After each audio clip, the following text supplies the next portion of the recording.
I wake up feeling cold and disoriented. For some reason the cold air begins to frighten me. At first, I can't even tell where I am. It's dark, and I'm lying on something hard and rough. I try to sit up, but my head swims and I have to lie back down. As my senses start to come back, I realize that I'm outside. The air is crisp and the ground beneath me is damp with dew. I can hear the sound of leaves rustling in the breeze, and I can smell the faint scent of pine. I'm in the forest. But why does that seem right? I try to remember how I got here, but my mind is a blur. The harder I reach for the memories, the fainter they become. And then I see it, next to me on the ground, a strange contraption that looks like a device from the future. It has a sleek metal frame and glowing blue lights, and it's balancing itself on one wheel. And suddenly a shiver runs down my spine, as I begin to realize why being cold is confusing, and yet being in the woods seems normal. It's because the last thing I remember is sweating, with the heat of the summer sun on my skin, as I rode my unicycle through the forest. That means something terribly strange has happened to me. Something that has taken me from the bright summer heat to the dreary cold of winter. Oh what? With no idea how much time has passed, or where I am. I grow terrified as I realize that I have no idea what has happened to me for the past several months. I don't know what to do. I'm lost and alone, with no memory of how I got here. And what is this mysterious, futuristic device next to me?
feel a jolt of energy as my memory comes back to me in a flash.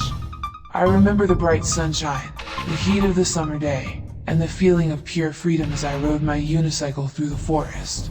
And then, suddenly, everything was a blur. I remember the sensation of falling, of being weightless and out of control.